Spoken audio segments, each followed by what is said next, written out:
Welcome back student on my YouTube channel. Good morning. आज मैं आपके सामने फिर से आ चुकी हूँ हेरिडिटी एंड इवोल्यूशन के नेक्स्ट टॉपिक के साथ, जो कि आपका है ट्रेसिंग इवोल्यूशनरी। ठीक है, इसमें मैं ये कितने टाइप्स के होते हैं उसको मैंने वैसे जाना चाहो तो आप काफ़ी लंबी ये चीज़ें जाती हैं, लेकिन मैंने बहुत शॉर्टकट में शॉर्ट टर्म में एक शॉर्ट नोट्स दिया है, जो कि वन शॉर्ट वीडियो भी आप समझ सकते हो। उसके अकॉर्डिंग मैं इसको एक्सप्लेन कर रही हूँ। बाकी आपको अगर नहीं समझ में आएगा तो मैं हर वीडियो में आपसे यही बोलती हूँ, अगर आपको कोई चीज़ ऐसी है जो नहीं समझ में आ रही है तो आप पूछ सकते हैं। ठीक है, आप मैसेज डालो, मैं उसका रिप्लाई दूँगी। ओके स्टूडेंट, आज का जो टॉपिक है, जैसा कि मैंने बताया, ट्रेसिंग इवोल्यूशनरी रिलेशनशिप। ये क्या होता है, किस तरीके से इवोल्यूशनरी हो रही है उसके ऊपर ये डिपेंड है। तो ये 3 टाइप्स के होते हैं। एक तो होमोलॉगस ऑर्गन्स होते हैं, दूसरा एनालॉगस होता है और तीसरा फॉसिल्स होता है। पहले मैं ये जो टर्म आपके लिखे हैं ना, होमोलॉगस, एनालॉगस, फॉसिल्स, मैं इसको समझा दे रही हूँ। ठीक, होमोलॉगस का सेंस होता है कि सेम हो, ठीक है, ऑर्गन जो भी रहेंगे वो सेम रहेंगे। एनालॉगस का सेंस होता है कि जो ओरिजिन उसकी आएगी वो डिफरेंट रहेगी। और जो फॉसिल्स का सेंस होता है वो आप समझो डेड पार्ट से जो चीज़ें हो रही हैं उनको हम बोलते हैं फॉसिल्स। जो चीज़ें हमें मिल रही हैं, ठीक है, उसको मैं क्या बोलते हैं, फॉसिल्स बोलते हैं। तो अब मैं होमोलॉगस ऑर्गन को आपको एक्सप्लेन कर रही हूँ। तो वो क्या होता है, organs that have same basic structural and origin but different function. ठीक, एनालॉगस होमोलॉगस में बस थोड़ा सा अगर आप समझना चाहो तो बहुत अच्छे से समझ सकते हो। क्यों? क्योंकि होमोलॉगस में आपका क्या होगा, जो आपका ओरिजिन होगा, ठीक है, और स्ट्रक्चर होगा वो कैसा होगा, सेम होगा, लेकिन फंक्शन कैसा होगा, डिफरेंट होगा। एनालॉगस की बात करोगे तो एनालॉगस में क्या हो जाएगा, ओरिजिन और स्ट्रक्चर डिफरेंट होगा लेकिन फंक्शन कैसा होगा, सेम होगा।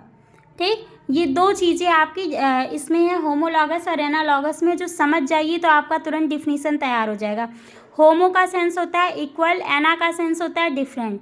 ठीक, इससे आप चीज़ों को समझ सकते हैं। फॉसिल्स पे आएंगे तो फॉसिल्स का सेंस ही होता है डेड।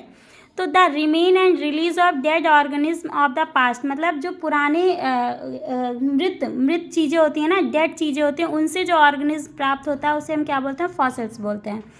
एग्जाम्पल आप देख लीजिए, होमोलॉगस का जो है 4 लिम्स ऑफ हॉर्स का जो 4 लिम्स होता है, ठीक है, अगर वो दौड़ने में उसका देखेंगे डिफरेंट तो आपको दिख जाएगा फंक्शन में डिफरेंट।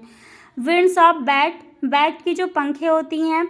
और एनालॉगस ऑर्गन में आएंगे तो उसमें भी आपका क्या है, बर्ड के विंग्स आते हैं। फॉसिल्स के एग्जाम्पल में है dead insect catch in hot mud. ठीक, अब आप इसका स्क्रीनशॉट लेना चाहो तो ले लीजिए, और अगर कुछ नहीं समझ में आया तो आप पूछ लीजिएगा।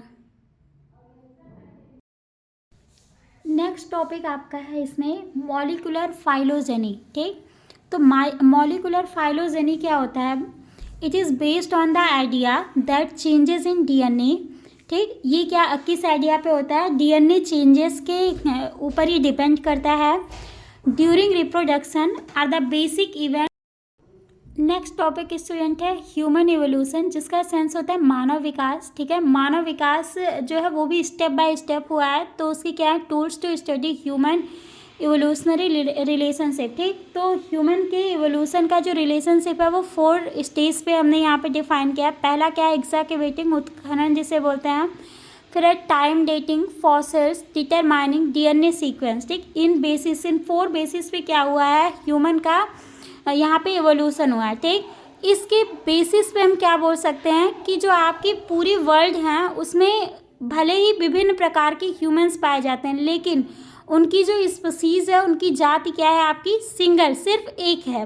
तो although there is a great diversity of humans forms all over the world, yet all humans are a single species. ठीक, इसके बेसिस पे यद्यपि हम कह सकते हैं कि जो ग्रेट डाइवर्सिटी, जो ह्यूमंस में बहुत सारी विभिन्नताएं पाई जाती हैं, वो क्या करती हैं, विभिन्नताएं पाई जाती हैं, लेकिन फिर भी हम ये कह सकते हैं कि जो ह्यूमंस हैं वो क्या हैं, सिर्फ एक प्रजाति के होते हैं। इसी के साथ मैं आज का वीडियो ख़त्म करती हूँ, और साथ ही साथ ये चैप्टर भी यही फिनिश होता है। मैंने बहुत शॉर्ट टर्म में इस चैप्टर को ख़त्म किया है। जो भी इम्पोर्टेंट टॉपिक्स थे बस उतने को मैंने कवर किया है। ठीक है, अब इसके बाद मैं नेक्स्ट देखती हूँ कौन सा ज़्यादा इम्पोर्टेंट है, उसको स्टार्ट करूँगी। बाकी आप लोगों को अगर कोई प्रॉब्लम है, इशू है तो बताइएगा। और इवन अगर कोई अदर टॉपिक जो आपके अदर सब्जेक्ट से रिलेटेड है तो उसे भी आप पूछ सकते हैं। जाते जाते चैनल को लाइक और सब्सक्राइब ज़रूर कीजिएगा, साथ ही साथ शेयर भी कीजिएगा। Thank you.